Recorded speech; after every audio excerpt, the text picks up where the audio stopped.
Meu Brasil, bombou na net, se bombou na net, a gente passa aqui na telinha do Madeirada Brasil. Olha, tá acontecendo alguma coisa na internet, tá bombando, a gente passa aqui. Olha, um giro de notícias e vamos ao vídeo. Foi, assim, do começo ao fim, uma série de símbolos tão importantes e de palavras tão essenciais. Então, eu começaria do começo da imagem, quando você vê ali todos aqueles representantes do governo brasileiro enfileirados numa cena típica de quem está esperando para receber um chefe de Estado. É isso que se faz normalmente, para receber um chefe de Estado. A gente tem que ler as imagens, a gente não pode só ouvir os discursos que foram fundamentais.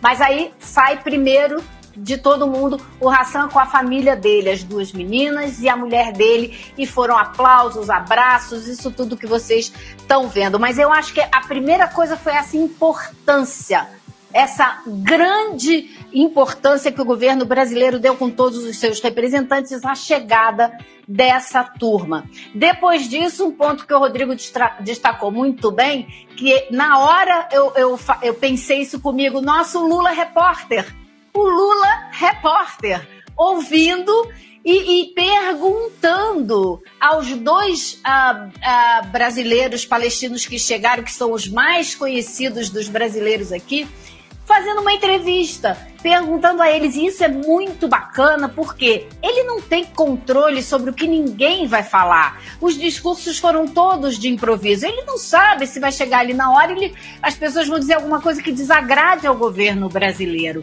Então, eles falaram espontaneamente. A camiseta do Hassan até diz, né? Never ending trip, a viagem que não termina nunca, que foi o que eles passaram nessa vinda até o Brasil. E o Hassan agradeceu efusivamente ao governo brasileiro, às embaixadas, a todo mundo, mas fez o pedido dele, muito claro e abertamente. A família dele ficou para trás. A mãe e as irmãs não puderam vir porque não tem a nacionalidade. E não é só porque, aliás, eu devo me corrigir, não é nem porque elas não tenham a nacionalidade, porque o governo brasileiro se ofereceu a naturalizá-las lá mesmo, fazer de tudo para já dar a elas passaporte, papelada.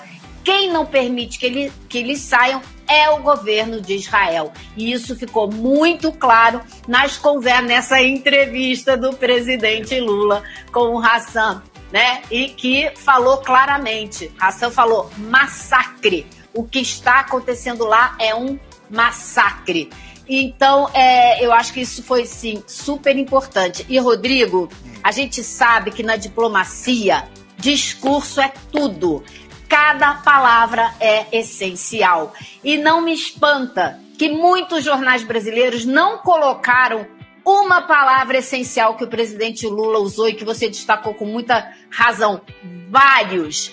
Ele não igualou o Hamas ao Estado de Israel. Ele passou desse ponto. Isso ele já tinha feito mais cedo, tinha feito ontem, de manhã. Ontem à noite, ele falou que ele colocou o Estado de Israel numa situação bem pior do que o Hamas, na minha opinião. Porque ele falou, se o Hamas cometeu um ato de terrorismo, Israel está cometendo vários. Sim. E eu acho que essa palavra é essencial e ficou de fora das manchetes e ficou de fora de muitos textos dos jornalistas brasileiros. Então eu acho que numa fala só ele disse muito e deixou muito claro, colocou Estados Unidos, Israel e China no mesmo pacotão de ontem. Ele disse que vai pressionar a China, porque a China agora é presidente do Conselho de Segurança da ONU, e o governo brasileiro, a diplomacia brasileira considera que a China está muito tímida.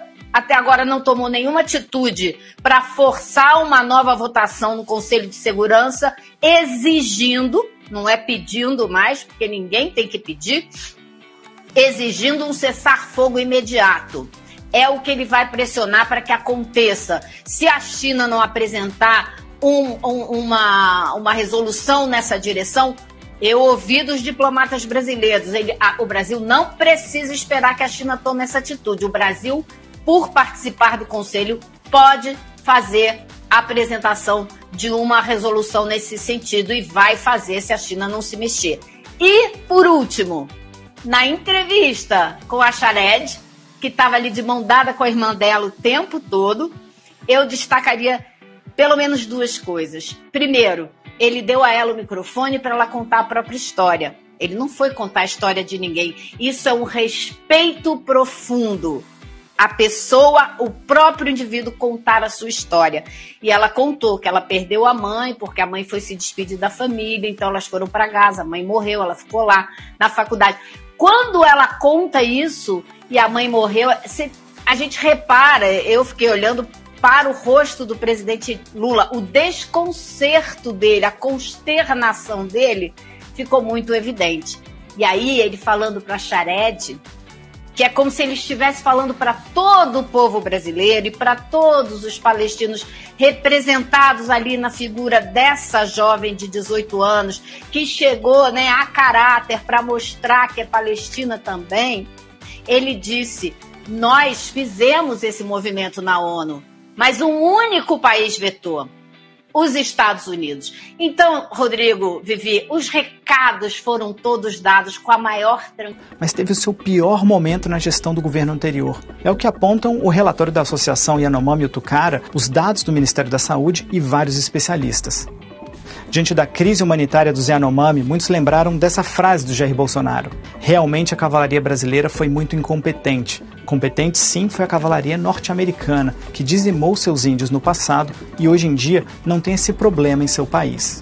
Por conta dessa frase, muitos chamam Bolsonaro de genocida, mas a declaração dele, feita na Câmara dos Deputados em 1998, segue da seguinte forma: se bem que não prego que façam a mesma coisa com o índio brasileiro. Recomendo apenas o que foi idealizado há alguns anos, que seja demarcar reservas indígenas em tamanho compatível com a população. O crime de genocídio ainda vai ser investigado, mas o que a gente sabe até agora é que o governo Bolsonaro desmontou a saúde indígena, a fiscalização na Amazônia e encorajou garimpeiros ilegais, inclusive dizendo que ele mesmo já tinha garimpado. De 2016 a 2020, houve um aumento de 3.350% no garimpo. Em 2019, um estudo da Fiocruz alertou que 56% dos indígenas apresentavam concentrações de mercúrio no sangue acima do limite. O mercúrio é usado para o garimpo e é tóxico.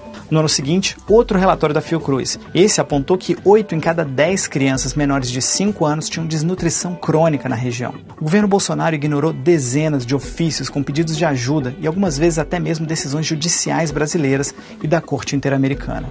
O Intercept descobriu que só nos últimos 2 anos, os Yanomami enviaram pelo menos 21 pedidos formais de ajuda à FUNAI, Exército, Polícia Federal e Ministério Público.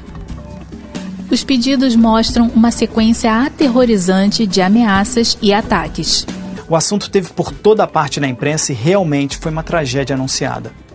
Mas como resolver o problema de vez? Existe uma ação no curto prazo e uma outra contínua, de acordo com os especialistas. A primeira é a de salvar as pessoas em situação de emergência, o que a gente viu ser feito. Depois é preciso tirar os 20 mil invasores e estrangular o modelo de negócios do garimpo na região. E o tráfico de drogas e o garimpo têm se misturado. Surgiu a figura sinistra dos narcogarimpeiros e parte do território. Chegou até aqui, não é inscrito ainda? Se inscreva no canal, olha, se puder também, seja membro, tem um botãozinho aí, é só clicar, um valor simbólico, baratinho, você pode ajudar a gente a combater o golpismo, o fascismo todo santo dia e o Bolsonaro toda hora. Chegou até aqui, se inscreva no canal, deixa o like e vamos para mais vídeos.